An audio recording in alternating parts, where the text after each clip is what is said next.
Bonjour peuple congolais. Ça dépend à l'heure où vous allez kolanda ngai. Ngai ndeko na bino.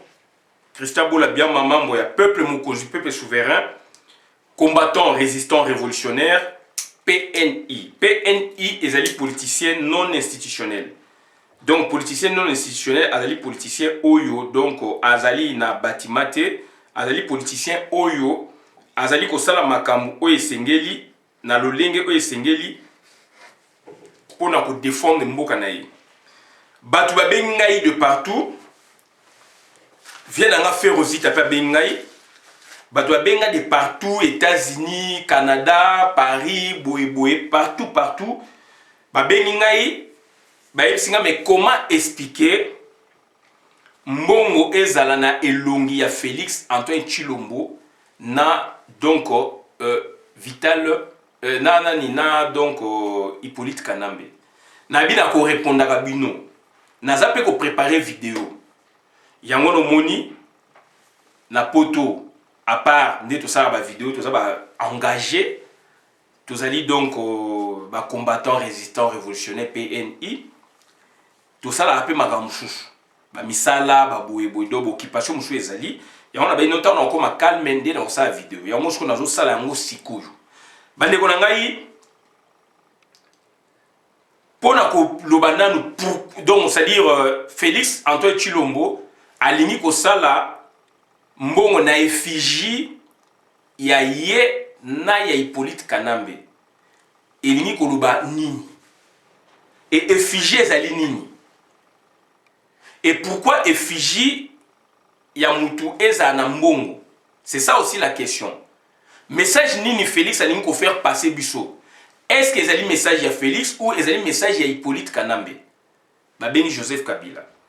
Bandeko na ngai toyebisa bino. Batu mingi lemso balandaka biso mingi te, ba musu pe balandaka ba mingi. Mais bon na ba vidéo na biso tango Félix Antoine Tshilombo makomi président protocolaire. Tant a prêté serment ba jour wana après. Tolobaki yango que Hippolyte Kanambe makamususu oyo aokoka kosala ka te. Mutu akosala kayango lelo ekomi ndeko na yo, ndeko na ye, ndeko na biso Félix Antoine Tshilombo. À l'origine, il est notre frère. Je dis à l'origine, puisque là il est naturalisé rwandais na loba yango. Donc là azali ko servi do likilo na ye nde biso ba mon tolobaka, azali ko servi likilo na ye. Moi si azali rwandaise. Moi si na ye liboso azali rwandaise, nyake vous Denise abali pe lisusu ndeko na biso donc Mpela donc ndeko ba Mpela Gisèle Mpela azali mon. Donc bandeko na ngai c'est très important donc azali ekonda donc ekonda zaramon en général. Donc c'est à dire c'est très important makamon azali koloba parce que ezali régression. Ezali donc ça dit to kiti makasi au moment où Angola lelo ou hier batineli ngai donc vidéo Nangola ba longoli ba uti ko longola ba voter loi na parlement pona ba longola elongi ya Eduardo dos Santos président oyo azalaki liboso pona basala monnaie na 2020 ne tozo kota ya sika oyo ekoporter kaka elongi ya président Neto premier président ya Angola 77-79 Neto akufi biso toza bana mike Neto yaka na Kinshasa toza bana mike aleki sur la ville de l'université de Mobutu komona yi. Donc bandeko na ngai c'est très important makambo tozali koloba. C'est très important makambo tozali koloba. Donc bayi ba kocha ba emblème na bango bani na photo seul ya président Neto. Augustino Neto. Donc bandeko na ngai Angola zali kolongola ko bima na eloko wana biso tolingi tozonga na eloko wana. Bandeko nanga c'est malheureux. Alors que historiquement parlant, tozana batu oyo esengeli tocha bango pe na monnaie na biso. Esengeli batu lokwa ba papa Simon Kimbangu na monnaie, ba monnaie ezebele. Ya mabende, ya papier 10 francs congolais, beaucoup ko tchelungi ya par exemple Simon Kimbangu na 50 francs congolais beaucoup tchelungi ya par exemple Lumumba 100 francs congolais ou je sais pas, Mabende ou 200 francs, il y a président Kassavou. Exemple. Donc, c'est-à-dire, il y a des bateaux qui ont marqué Congo, pour ne pas citer Mobutu, toujours parler de Batouana. Donc, il y a des bateaux qui ont marqué Mboka Nabiso, où il y s'il faut que ça la monnaie, Kotia Batouana. Qu'est-ce que Félix a fait pour que a mérité et l'ominaye et Fiji naye et zala na mbongo nabiso. Et Fiji zali représentation ya mutu. Et zali symbole aussi quelque part il y a liberté politiquement. Est-ce que Félix Antoine Tshilombo zali symbole il y a liberté? Est-ce que mentor naye Hippolyte Kanamba zali symbole de la liberté? Donc c'est très important puisque effigie à Félix et effigie à Banil, mais il faut se poser des belles questions. Il faut tous se poser des belles questions. Pourquoi Batouana Banil Bassa Bilokwana? Est-ce que vous allez comprendre l'importance de Bilokwana ou pas? Alors que Félix Azali Nani, Hippolyte Kanambe Nambo Kanabuso Azali Nani, c'est un génocidaire, s'il vous plaît. C'est un criminel de guerre et un criminel de sang. Peut-on, n'est-ce pas, donc, vanter un criminel, en l'occurrence c'est Hippolyte Kanambe, dans un pays comme le nôtre, où est-on dit donc, valeur, Congo est un mboka ya valeur. Congo est un mboka, bon, tel a des autres, il y a 22 ans, bisoto vu na Congo, moi, mouké, Bakulut na biso bazali, papa bazali, bakoko na biso bazali na Congo, babimi pe musuli bana mingi bazana na Congo, bakoyebisa bino Congo ezali mboka ya ba valeur, puisque lelo bokolo bakuluna baboyo, mais tokoyebisa bino makamonga na moni mo mukena bakolo, Congo ezali mboka ya valeur, Congo ezali mboka oyo donc c'est-à-dire il y a respect. Et comment expliquer Félix Antoine Tshilombo, Rwandais d'origine congolaise, assez la biso biloko wana.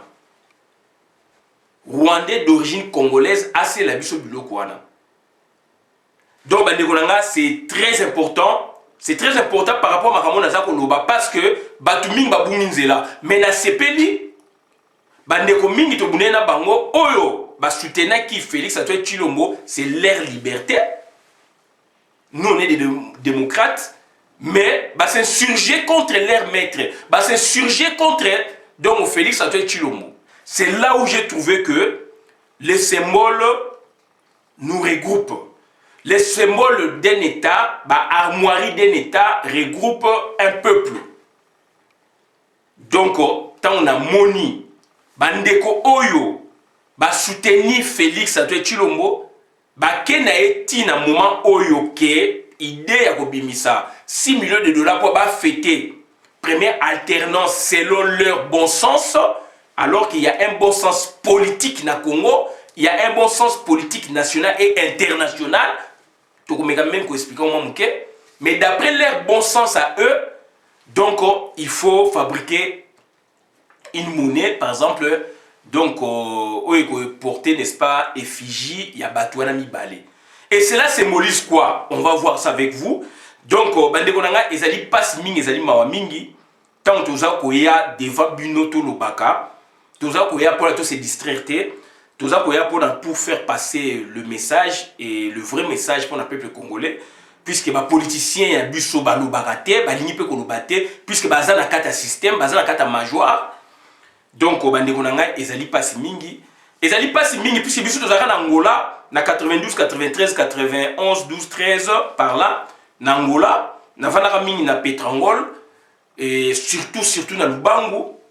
Lubangu ezali sud Angola, je sais comment arriver na Angola na voie terrestre na yebi 3 jours à partir à Marianou de todo ça là na komi na Luanda na yebi ko bana Luanda tina kende donc Lubangu en passant par Port-Ambui donc Futungu dans les présidence na bango Futungu bobino boleki bamboka na ba Port-Ambui ba Shongoroyo donc bokei ti to komi bengela lobito bolekia lobito bengela bolekiango ti bokomi na nini puisque lobito na bengela ezali lokola tokolo ba à peu près Kasavubu Kasavu Buna pour ma tête. Il y a un peu qui les relie. Après, ok, iti, comme la Christo Roy, donc comme le bango. Je sais faire ça dans mon tout cas. Et bandeko nangai, donc makam oto zali koloba, c'est très important. C'est très important parce que Angola lelo a tiki ba voté déjà ba tiki elongi il y a Eduardo. Ils ont dit question il y a quelques jours, mais par les mains votés. Et voté déjà pour que elongi wana balongola yango et que biso lelo toza ko plonger na ba bloko wana. Pour gagner quoi et banité. Et Félix azali ko traduire donc intime conviction na yeta azali koloba. Donc makambo azali koloba yango azali ko sela yango. Makambo alobi partout yango wana aseli yango.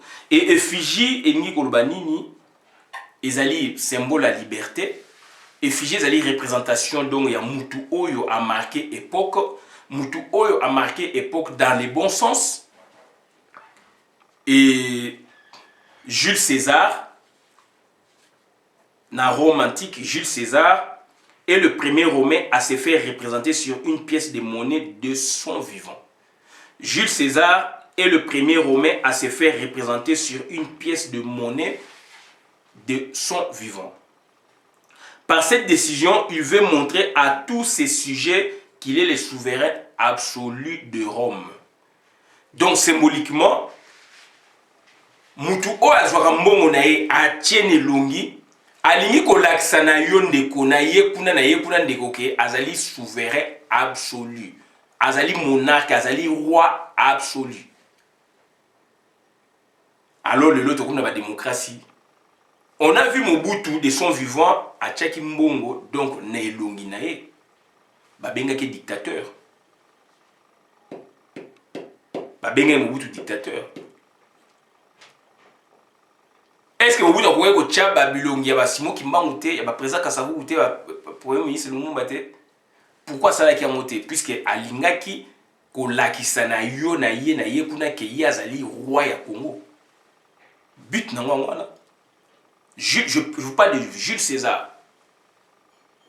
Et Félix Alini Kolaksa biso ke ye il faut achambongo elongi ya ye na camarade na ye soki ndenge ni dongo petit na ye so ndenge nini. Mentor naé donc Hippolyte Kanambe, Joseph Kabila.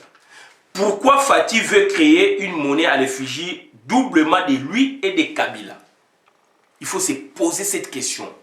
Pourquoi Félix Antoine Tshilombo veut créer une monnaie à l'effigie doublement de lui et de Kabila? Parce qu'il y a la trahison de son intime conviction politique doublement.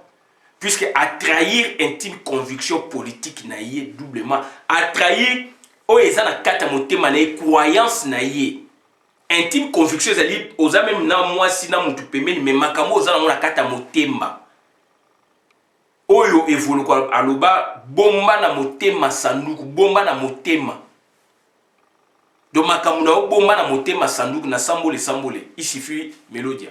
Donc bomba na motema sanu do sadi bomba na kacha motema oya yo likamususu ezalaka donc mutu pa kufi ayebisi mwasi na yete ayebisi pe bana na yete ma kufi nango na motema parce que yaki na ba raison boye. Donc c'est-à-dire eloko tunito lo ba yango donc c'est-à-dire Félix Antoine Tshilombo a trahi intime conviction politique na ye. Intime conviction là, donc même maman naïe, maman Marthe akoki koye baka yangote. Même bana naïe akoki koye baka yangote. Même basi naïe ya Rwandaise Nyake ou Denise na ya Mongo Mpela Gisèle Mpela bakoki koye baka yangote. Puisque peut-être les alliés humiliation, peut-être les alliés boye, donc les alliés pacte secret, makambo belé etc. Donc, c'est très important. Pourquoi Fatih veut créer une monnaie à l'effigie doublement de lui et de Kabila? Parce qu'il y a trahison de son intime conviction politique doublement. Primo, parce qu'il n'a pas gagné les élections. Pour naïe, Azako reconnaître, en faisant cet acte, en posant cet acte, donc, Nandenge déjà décidé dans le gouvernement de 6 millions de dollars et bimi. Pour na masolo wana donc déjà pour na ça les lots qu'on a donc va fêter donc soi-disant alternance donc pacifique to mekapé comme on a bien ensemble donc c'est-à-dire entre guillemets il y a Congo ça entre guillemets c'est-à-dire ngé kolobanini donc aza ko reconnaître que ba porter wana puisque a gagné à quitter et muta porter qui est place wana ezanani mentor nae donc son successeur président donc usurpateur donc Joseph Kabila. D'où pour sa part il faut qu'est-ce qu'il doit faire maintenant, donc il faut à honorer. Ça c'est première raison fondamentale. Deuxième raison fondamentale, donc par ce geste même, par ces gestes donc il y a aussi les Lokwana Bangona Hippolyte Kanambe, il approuve que c'est Joseph Kabila qui est le vrai maître du Congo, qui est le souverain donc absolu du Congo, c'est pas lui. Donc au-delà de cette considération, bande kobenga États-Unis na Canada, boyebi partout dans le monde, donc yango tozali koloba, donc c'est-à-dire deux raisons fondamentales.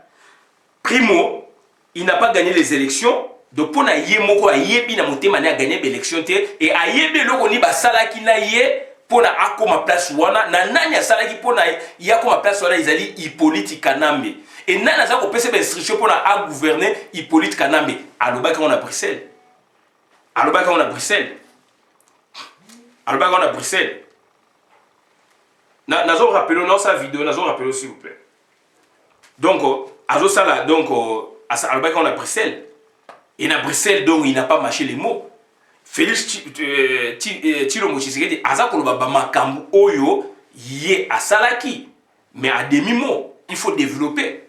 Azo pesa biso ba piste à raisonnement facilement. C'est quelqu'un aligné donc à quoi pression, de ce qui pression à quoi craquer. C'est quelqu'un qui craque facilement. Ça se voit, ça se lit. Ça s'est traduit par rapport à un discours naïf.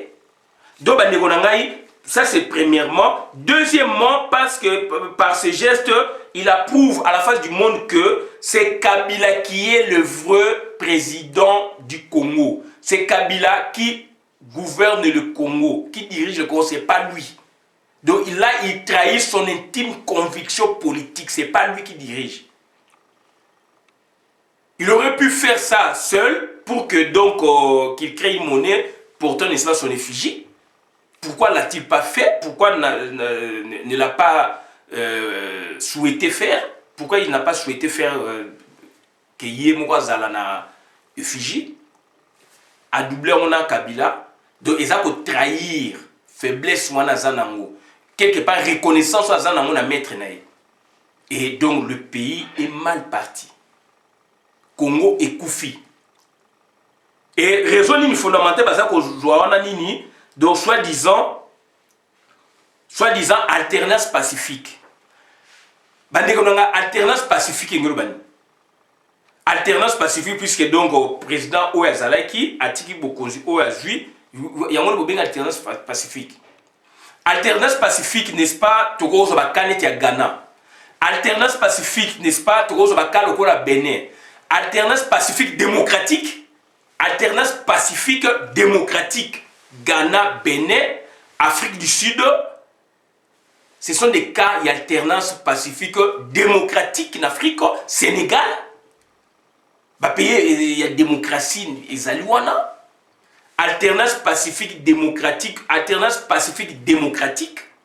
Mais ouais, plus c'est alternance entre guillemets pacifique, d'où tes ananouana, et qui n'est pas démocratique.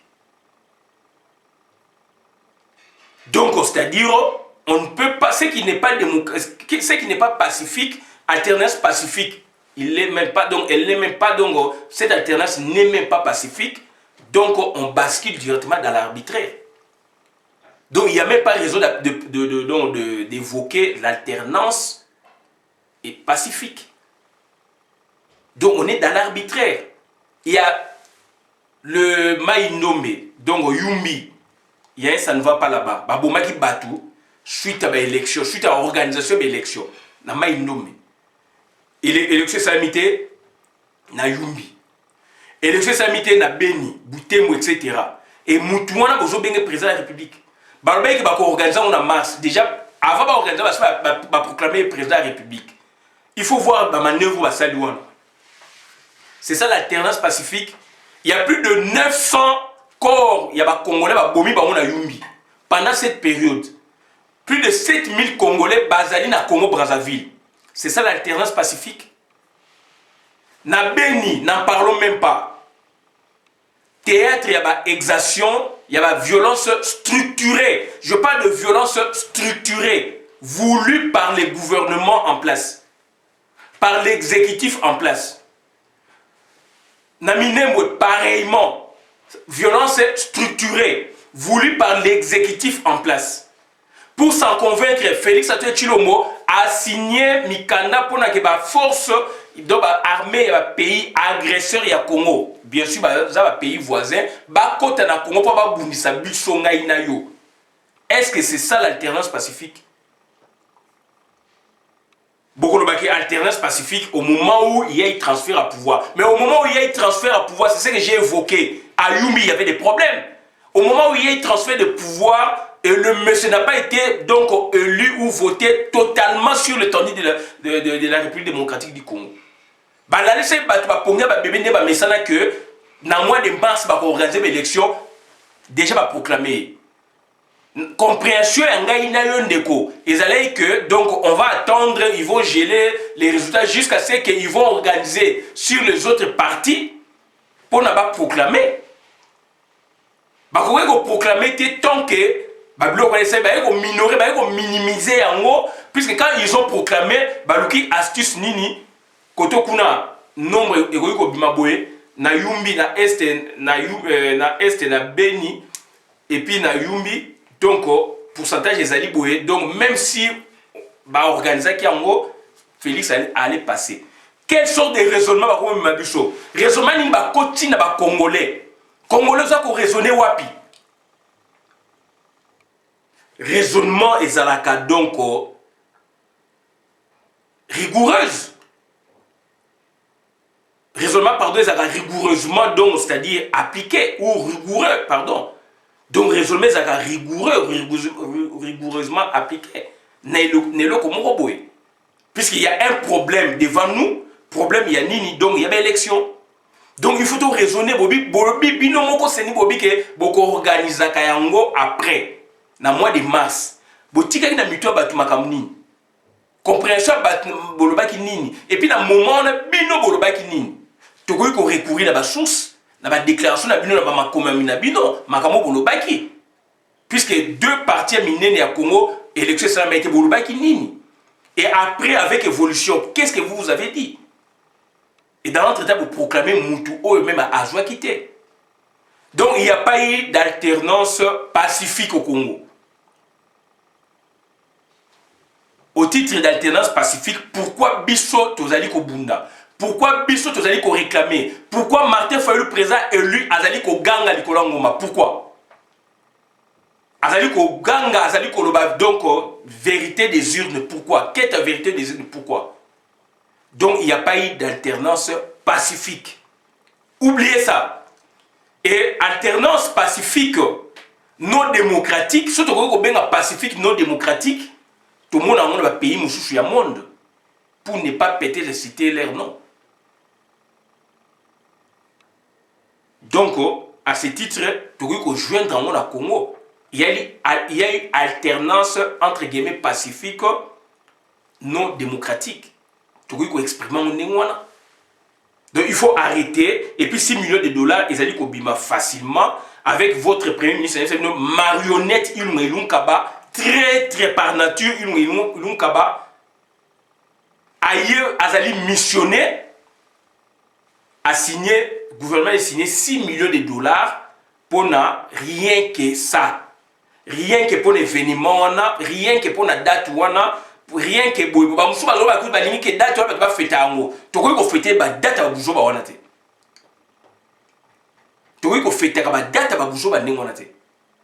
6 millions de dollars alors que ce sont un mongo et ça va projet.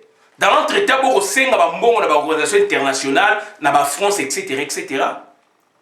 Heureusement, nous autres, nous avons aussi écrit partout. Baninga pe bakoma partout. tu expliques la situation à Congo. Pour que vous ayez des problèmes, il faut mboka me vanda. Bon, quand on a le la moitié donc collier en diamant, on dirait dans zone où moi cité inapte scientifique on a la caméra, on dirait dans mon kilina la joie à moi cité donc collier en diamant, à ça peut qu'on la télévision, à bas moi cité plus de 150 000 $, à ça qu'on la télévision pour na yeza le kumu. 15 millions de dollars et bungi na bureau na bango yé azali responsable ya cabinet wana. Yé a joué donc autant de millions, Nyakero Denise donc Ndekonaye ba Rwandais a joué autant de millions, Félix Yemoko a joué autant de millions, Jama Kaboun a joué 400 000, Okuna a joué Bobo, François Mwamba, tout ça, etc. 15 millions et bungi. On nous parle même de 10 millions. Dossier sur les millions, sous qu'on les plus de centaines de millions et bungi na période où Félix a été Mazali na Katia pouvoir Yamoyibi na Congo. Et donc voilà maintenant, donc on a créé événement. Pona batubaya kuna bakumisa Félix bakumisa Yé Kanambe tout ça, ça ne passera pas. Je le dis à haute voix, ça ne passera pas. Ça c'est notre pays. Soki biloko wana bandeko et salamido toza batute, ça ne passera jamais. Soki passé il faut donc ça dit il faut imaginer les conséquences au ekoyaka na ciment. Bokoy ko sakana biso boité. Bokoy ko sakana biso tina niveau wana te. Hippolyte Kanambe makamso akoye ko sala te azali ko sala ngo lelo na cessé na nzela ya Félix. Na kokota te na lobake nani asali yango eza idée ya Félix oya nani naza wana te. Eza idée ya batumi bale basali di. Donc bakomi ko sakana biso donc polele. Hippolyte Kanambe azali nani? Félix ye azali nani? Donc bandeko na ngai il faut ko telema to ko tika ba ona mokilité. Tu as tika ba ona mokilité. Donc baza batu o ba déranger mboka, baza batu oyo ba lingité mboka et kene liboso, baza batu oyo donc bazali donc ko sala n'importe quoi et biso to pesa bango tenter. Biso to pesa bango tenter. Et ya mwana bandeko na ngai donc tozali ko senga na bino mado bolingo boboto eto na kati na bino donc 6 millions de dollars ezali bakoye ko sala petit projet mboka ezana problème. Yaza ko lakisa ke mboka mbongo ezate alors ye moko aza ko yiba mbongo. Donc 6 millions de dollars pour ba bêtise de à trahir encore intime conviction politique na ye que baza ko yiba mingi koleka 6 millions pour na 6 millions eza sou mbongo te. Pour na ye donc 6 millions de dollars ezali sou mbongo te. Alors que 6 millions de dollars ego ça va projet, il y a développement na ba secteur boye na ba PME donc petite moyenne entreprise, petite moyenne industrie. Donc, etc. Donc, bablo on est générer recette lobby. Ko créer école, université, il y a des problèmes. Bana ba ko futa ba mineralité, ba centre d'alphabétisation, il y a ba centre de planning familial, il peut créer des trucs comme ça avec ba mbongo wana. Ko futa ba fonctionnaire par exemple, na maternité, il y a des problèmes, ba tout ba maman ba kota. Donc aboti mwana moya bimezate mwana pa kolikuna ti mwana bimiminu mwana donc a vipé donc comme na 7 ans mwana ndako ke classe ma va dans l'hôpital. C'est vrai, mwana ba botiye mwana donc ba botiye ba para bazana mbongo te hôpital est bloqué mwana na mwasi. Donc mwana kolikuna na l'hôpital jusqu'à ce que mwana kompe kokota maternelle après 2 ans 3 ans dans l'hôpital. Situation to mo vivre na Congo mwana. Alors qu'il y a la situation où il faut résoudre facilement. Il n'y a pas de volonté politique. 15 millions de facilement, inapte scientifique, on a Burundi, Rwandais, donc, azali ko laksa maka polele. Azali ko yiba polele. Tu sais bien hier azali wana représentant liste ya Hippolyte Kanambe, deuxième liste ya Hippolyte Kanambe premier ministre na bino na yimwe lumkaba. Donc voilà bandeko na ngai o to yaka ko yisa bino ngwana to suki awa bona na vidéo malamu. Donc on ne peut pas concevoir une monnaie à l'effigie du génocidaire Hippolyte Kanambe et de son domestique Félix Antoine Tshilombo. Donc nous ne pouvons jamais concevoir ça. Et donc wana vraiment bandeko na ngai donc soki salami bino bozana kata Congo, bozana kata Kinshasa, bozali plus que biso. Vous allez plus de 12 millions na Katia capitale. Événement bon et ça il faut balayer bango benga bango. donc autre gars oui sabino ngwa to suki awa donc effigie ngelo ça symbole ya liberté donc mbongo ba on ba sala wana donc na effigie ba to les ba symbole la liberté Félix donc boyi makambo sala okuna azali génocide azali étranger baza ba symbole la liberté ba symbole la liberté to yebisi bino batu oyo neti ba Simon Kimbangu Patrice Emery Lumumba ba président Kasavu wala baza ba symbole quand même ya liberté autre gars oui sabino ngwa to suki a to la vidéo madame na compte la communauté. Merci à Christian Bolabiama, membre peuple Mokonzi, peuple souverain, combattant, résistant, révolutionnaire. Bato ba bengenga réponse na pesibino yangwana. Merci.